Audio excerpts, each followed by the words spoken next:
నమస్తే. నేను Prabhakar Venavanka. Welcome to PV news. గత 3, 4 రోజులుగా కొన్ని హృదయ విదారకమైనటువంటి వార్తలు మనం చూస్తా ఉన్నాం. ఒక చిన్న బాబు 10th క్లాస్ చదువుతున్నటువంటి బాబు ఇంకొక చిన్న అమ్మాయిని చంపేసాడు. అట్లనే ఇంకొక 2 సంఘటనల్లో భార్యని అత్యంత కిరాతకంగా భర్తనే హత్య చేసిండు. ఒక అతనైతే ఏకంగా భార్యని ముక్కలు ముక్కలుగా రంపంతో కోసి ఆ పార్ట్స్ తీసుకెళ్ళి మూసీ నదిలో పడేసిండు. అంటే ఇవన్నీ కూడా కొంచెం మానవుల మామూలు వ్యవహార శైలి కంటే చాలా విపరీతమైన ధోరణి, క్రూరమైన ప్రవర్తన దానిలాగా అనిపిస్తా ఉంటది. అంటే ఎందుకు మరి అంటే ఇంత దారుణమైనటువంటి మనస్తత్వానికి ఎందుకు మారుతా ఉన్నారు? కూకట్పల్లి ఘటనలో అయితే ఆ చిన్న పిల్లని జస్ట్ 10th క్లాస్ చదువుతున్నటువంటి అబ్బాయి 2 పక్కపక్క ఇళ్లలోనే ఉండేవాళ్ళు. చెల్లి అని పిలుస్తాడు ఆ పిల్లని. చెల్లి అని పిలిచే ఆ అమ్మాయిని కేవలం ఒక బ్యాట్ కోసం, క్రికెట్ బ్యాట్ కోసం ఆ అబ్బాయి వెళ్ళి చంపేసాడు. క్రికెట్ బ్యాట్ కోసం.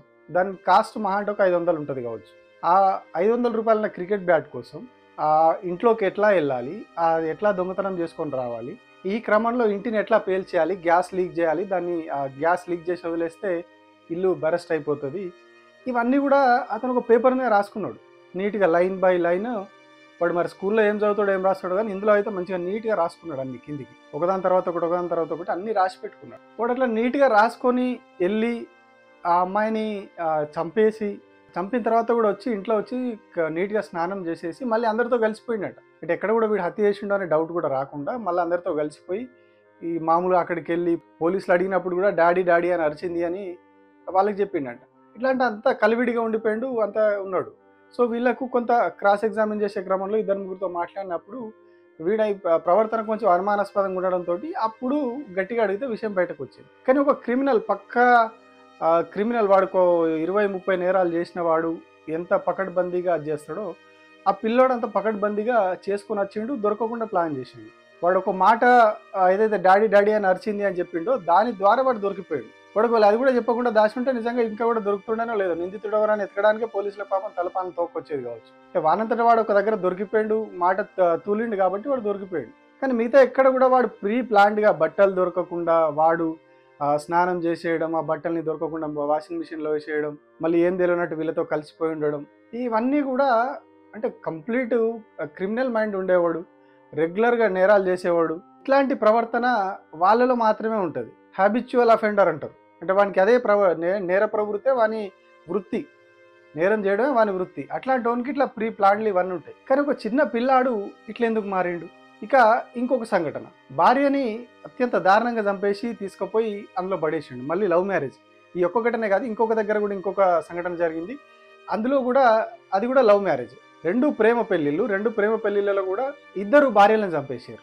ఇక్కడ జరిగింది అయితే ఇంకా మరీ దారుణం. మూసీ నదిలో పడేసింది అయితే ఇక అత్యంత పాశవికంగా చంపేసిండు అమ్మాయి. ఆ అమ్మాయి ప్రెగ్నెంట్ కూడా. వాళ్ళు ప్రేమించే పెళ్లి చేసుకున్నారు, ఇద్దరు ఇష్టపడే పెళ్లి చేసుకున్నారు. కానీ ఎందుకు ఈ స్థాయిలో మనస్పర్ధలు వచ్చినాయి? ఎందుకు ఇంత చంపేసి అంత క్రూరంగా చంపేసి అంత ఆ మనస్తత్వం ఎట్లా వస్తూ ఉన్నది? సహస్రాని అమ్మాయి ఆ ఘటనకు సంబంధించి ఆ పిల్లోని వాని గురించి ఆరాధించినప్పుడు వాళ్ళ పోలీసులకు తెలిసింది ఏంటి అంటే వాడు ఎక్కువ క్రైమ్ సినిమాలు చూస్తాడు, క్రైమ్ వెబ్ సిరీస్లో చూస్తాడంట. యూట్యూబ్లో కూడా అవే క్రైమ్కి సంబంధించిన వీడియోలు చూస్తూ ఉంటాడు రెగ్యులర్గా. ఈ ఓటీటీ ప్లాట్ఫామ్స్లో వాటిలో ఆ వెబ్ సిరీస్లు, సినిమాలు, క్రైమ్, థ్రిల్లర్ ఇట్లాంటివి చాలా చూస్తారంట వాడు. అవన్నీ చూసి వాని మైండ్ కంప్లీట్గా అంత ట్యూన్ అయిపోయింది వాడికి. అంటే ఒక మర్డర్ని ఎంత ప్రీ ప్లాన్డ్గా ఎగ్జిక్యూట్ చేయాలనేది వానికి ఒక ప్రణాళిక వచ్చేసింది. వాడు క్లీన్గా రాసుకున్నాడు అంటే పిన్ టు పిన్ రాసేసుకున్నాడు. అంటే అందులో వాడు ఎంత లీనమైపోయి ఉండాలి సినిమాల్లో, ఎంత సినిమాకి అడిక్ట్ అయిపోయి ఉండాలి, సినిమాని వాడు ఎంత బుర్రకెక్కించుకొని ఉండాలి. స్కూల్లో పాఠాలు అంతగా బుర్రకెక్కించుకున్నాడో లేదో కానీ ఈ సినిమాలను మాత్రం బీభత్సంగా బుర్రకెక్కించుకున్నాడు వాడు. ఎక్కించుకొని ఇంత దారుణానికి ఒడిగట్టాడు. మరి అంటే ఇది ఎవరిది తప్పు? సినిమా తీస్తున్నటువంటి వాడిదా, లేకపోతే దాన్ని సెన్సార్ చేయకుండా ప్రజల్లోకి వదులుతున్నటువంటి ప్రభుత్వాలదా? ఆ క్రైమ్ కంటెంట్ని, ఆ ఓటీటీలను చూడకుండా పిల్లల్ని కంట్రోల్ చేయలేకపోతున్నటువంటి తల్లిదండ్రులు. అంటే ఇంత వైలెన్స్ని సినిమా రూపంలో మనకు అందిస్తూ ఉన్నారు. రీసెంట్గా ఒక సినిమా వచ్చింది, భైరవం దాని పేరు. అందులో స్టార్టింగ్ టు ఎండింగ్ వైలెన్సే ఉంటుంది. స్టార్టింగ్ టు ఎండింగ్ కంప్లీట్ నరుక్కోవడము, చిన్న పిల్లోడు, స్కూల్లో చదువుకునే పిల్లోడు ఒకరిని ఎట్లా హత్య చేయాలనే దానికి వాడు కుట్ర చేయడం, కత్తి పట్టుకొని వాడిని చంపడానికి పోవడం, అంతా ఇదే ఉంటుంది సినిమా అంతా కూడా. అంటే మనం ఆ సినిమా చూసినప్పుడు, ఫ్యామిలీతో కలిసి చూసినప్పుడు, ఆ పిల్లోడు కూడా వాళ్ళతో కలిసి చూసినప్పుడు వాడికి ఏం ఆలోచన వస్తుంది? ఓహో ఇట్లా చేయాలి, కత్తి పట్టుకొని ఇట్లా పోవాలి, ఈ రకంగా మర్డర్ ప్లాన్ చేసుకోవాలి, ఇట్లా చంపాలి, ఇట్లాంటివే వస్తూ ఉన్నాయి. ఇంకా వెబ్ సిరీస్లు, నెట్‌ఫ్లిక్స్, అమెజాన్ ప్రైమ్ ఇట్లాంటి వాటిలో ఉన్నటువంటి ఆ వెబ్ సిరీస్‌లు అవైతే ఇంకా క్రైమ్ థ్రిల్లరు ఇంకా దారుణంగా ఉంటున్నాయి అది. Not only crime thriller, nudity కూడా బీభత్సంగా ఉంటుంది అందులో. అడల్ట్ కంటెంట్ కూడా ఆ ఓటీటీ ప్లాట్‌ఫామ్స్‌లో వస్తా ఉన్నది. సో ఇవన్నీ కూడా మనం పిల్లలకి ఫ్రీగా వదిలేసినప్పుడు వాళ్ళు ఇవి చూసి వాళ్ళలో ఎట్లాంటి మనస్తత్వం తయారైతా ఉన్నది. అంటే వాళ్ళని మనం ఏ స్థాయిలో మనం కంట్రోల్ చేయాలి. గవర్నమెంట్లు పట్టించుకోవట్లేదు, పూర్తి స్థాయిలో వాటిని సెన్సార్ చేయకుండా వదిలేస్తూ ఉన్నాయి. సినిమా ఇండస్ట్రీ వాడు ఎంత వైలెన్స్, ఎంత అడల్ట్ కంటెంట్ పెడితే వానికి అంత చూస్తారు యూత్ అని చెప్పేసి వాడు వదిలేస్తాడు. సో మనం కంట్రోల్ చేసుకోవాల్సింది, మనం బాధ్యత తీసుకోవాల్సింది మన పిల్లలు కాబట్టి మనం తీసుకోవాలి. తీసుకొని అట్లాంటి క్రైమ్‌లు, ఈ అడల్ట్ కంటెంట్ ఇట్లాంటివి ఉన్న వాటిని సినిమాలని అవాయిడ్ చేయాలి. ఈ క్రైమ్ థ్రిల్లర్ అయితే ఏమైతది పిల్లలు చూడొచ్చు కదా అనుకుంటారు. కానీ పిల్లల ఆ పసి మనసు ఎంత క్రుయాలిటీ దిశగా పోతా ఉన్నది. వాళ్ళు ఎంత క్రూయల్‌గా బిహేవ్ చేస్తూ ఉన్నారు. ఇదొక్కటే కాదు, మన కూకట్పల్లి ఘటన, సహస్రాన చిన్నారి హత్య ఒకటే కాదు. ఇట్లాంటి చాలా ఘటనలు జరిగినాయి ఇదివరకు కూడా. గతంలో కూడా జరిగినాయి ఇట్లాంటి చాలా సంఘటనలు. ఇంకా చాలా దారుణాలకు ఒడిగట్టిన సంఘటనలు. ఇక్కడ కేవలం వాడు దొంగతనానికి పోయి అమ్మాయి ప్రాణాలు తీసిండు. అమ్మాయిని వేరే ఏం చేయలేదు. కానీ ఇంకా వేరే ఘటనలు ఇంకా చాలా దారుణమైన సంఘటనలు జరిగినాయి. వాళ్ళంతా కూడా మైనర్లుగా ఉండి అట్లాంటి నేరాలకు ఒడిగడతారు. అంటే మనకు ఆ మైండ్ సెట్ ఎట్లా వస్తూ ఉన్నది, ఇగో ఇట్లాంటి ఈ సినిమాలు ఇదంతా కూడా ప్రభావం చూపిస్తూ ఉన్నాయి. వాటిని నియంత్రించాలి. వాటిని చూడకుండా, లేకపోతే ఎంత నియంత్రిత వాతావరణంలో వాళ్ళకి చూపించగలిగితే అంత చూపించాలి. వాళ్ళంతా కంట్రోల్ చేయాలి. లేకపోతే ఇట్లాంటి దారుణాలు జరుగుతాయి. అంటే ఎంత సమాజం మీద సినిమా ప్రభావం ఎట్లా ఉన్నది, అది ఎంత దారుణంగా, ఎంత నెగిటివ్గా ప్రభావం చూపిస్తూ ఉన్నది.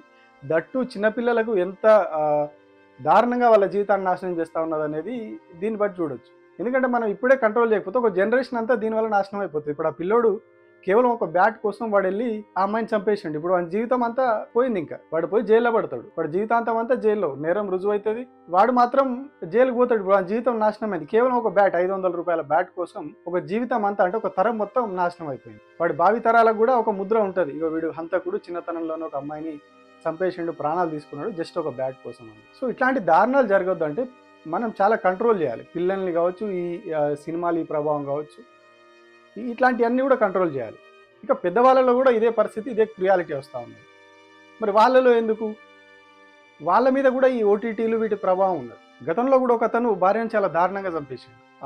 మొత్తం పౌడర్ వేసేసి ఇంట్లోనే కాల్చి పౌడర్ వేసి తీసుకెళ్ళి ఆ మూసిలో కలిపేసిండు. ఆనవాళ్ళు కూడా దొరకకుండా చేసి. సో ఇట్లాంటి క్రియాలిటీ ఎందుకు వస్తూ ఉన్నది? రోజు రోజుకి అంటే ప్రెషర్సా, ఇంకోటా మారుతున్న వాతావరణ పరిస్థితుల, ఫుడ్ హ్యాబిట్సా, సైకలాజికల్గా ఇంత దారుణంగా, ఇంత క్రూయల్గా మనుషులు ఎందుకు మారుతూ ఉన్నారు? అంటే గతంలో కూడా చూసినాం మన భార్యాభర్తల హత్యలు, ఇట్లాంటి చాలా ఘటనలు గతంలో కూడా జరిగినాయి. కానీ ఇప్పుడు అది ఇంకా ఎక్స్ట్రీమ్ వెళ్ళిపోతూ ఉన్నారు. కంప్లీట్గా ఆనవాళ్ళు లేకుండా చేయడం, రంపాలతో కోయడం, ఎక్కడికక్కడికి నరికేయడం, అంటే చాలా ఎక్స్ట్రీమ్ మైండ్ సెట్కి వెళ్ళిపోతూ ఉన్నారు. దీనికి కారణాలు ఏంటి అనేది కూడా ప్రభుత్వాలు దీని మీద కొంచెం ఫోకస్ పెట్టి ఈ సైకలాజికల్ చేంజెస్కి ఇంత క్రూయాలిటీ రావడానికి కారణాలు ఏంటనేది కూడా మెడికల్ పరమైనటువంటి అంశాలను కూడా పరిగణలోకి తీసుకోవాలి. ఇప్పుడు కేసు పెడతారు, కేసు అవుతుంది, ఆయన జైలుకు పోతాడు, వస్తాడు, 4 రోజులు బెయిల్ అవుతుంది, ఒకవేళ కేసు రుజువు అయితే పోయి జైల్లో ఉంటాడు, అది నడిచిపోతుంది. బట్ రెగ్యులర్గా జరుగుతూ ఉన్నావు ఇట్లాంటి జరిగినప్పుడు ఎందుకు ఇట్లా జరుగుతుంది? సైకలాజికల్గా ఎందుకు ఇట్లా వీళ్ళు ఇంత క్రూయల్గా తయారవుతూ ఉన్నారు, ఇంత దారుణంగా ఎందుకు వ్యవహరిస్తూ ఉన్నారు అనే దాని మీద కూడా కొంచెం అధ్యయనం జరగాలి. ఎందుకు మానవుల్లో ఇట్లాంటి ప్రవర్తన వస్తూ ఉన్నది? ఐదర్ జెంట్స్ కావచ్చు, లేడీస్ కావచ్చు, 2 రకాల ఘటనలు జరుగుతూ ఉన్నాయి. వాళ్ళు వీళ్ళని చంపుతున్నటువంటి ఘటనలు చాలా జరుగుతున్నాయి. సో ఎందుకు సైకలాజికల్గా ఈ స్థాయిలో చేంజెస్ వస్తూ ఉన్నాయి? ఎందుకు ఇంత దారుణమైన పరిస్థితులకు వెళ్ళిపోతూ ఉన్నాయి? సో వీటి మీద ఒక క్షుణ్ణమైనటువంటి అధ్యయనం జరిగి అప్పుడు దానికి ఒక సొల్యూషన్ చూడాలి. ఎట్లా ఇట్లాంటి వాటిని నివారించగలం? ఇట్లా అందరూ ఒకరినొకరు ఇంత క్రూరాతిక్రూరంగా చంపుకుంటూ పోతూ ఉంటే వాటిని చూసినటువంటి పిల్లలు కూడా రేపటి రోజున చిన్నతనంలోనే వాళ్ళ మైండ్లో ఒక రకమైనటువంటి భయం వస్తుంది, ఒక రకమైనటువంటి క్రూయాలిటీ కూడా వచ్చే అవకాశం ఉంటుంది వాళ్ళకు. ఈ జరుగుతున్న సంఘటనలన్నీ కూడా ఒక జనరేషన్నే నాశనం చేసేటువంటి పరిస్థితులు ఉన్నాయి. సో వాటిని తగ్గించాలి. వాటిని ఇట్లాంటి క్రూయల్ మైండ్ సెట్ చిన్నపిల్లలు కావచ్చు, పెద్దవాళ్ళు కావచ్చు, ఇవన్నీ తగ్గాలంటే ఖచ్చితంగా ఇది సైకలాజికల్గా అధ్యయనం జరగాలి. లేదు అంటే ఇట్లాంటి రెగ్యులర్గా జరుగుతూనే ఉంటాయి, ఇంకా పెరుగుతూ పోతూ ఉంటాయి. ఈ పెరిగి ఇది ఇంకా ఎక్కడి దాకా వెళ్ళిపోతుందో కూడా అర్థం కాని పరిస్థితి. ఒకప్పుడు ఎట్లుండే పరిస్థితులు ఇప్పుడు ఎట్లాంటి సంఘటనలు జరుగుతూ ఉన్నాయి, ఇంకా రేపు ఎట్లా జరుగుతాయని ఊహించుకుంటే ఒక భయంకరమైన పరిస్థితి. సో వీటి మీద ఈ రకమైనటువంటి యాంగిల్లో కూడా ప్రభుత్వాలు ఫోకస్ పెడితే బాగుంటుంది. Thank you.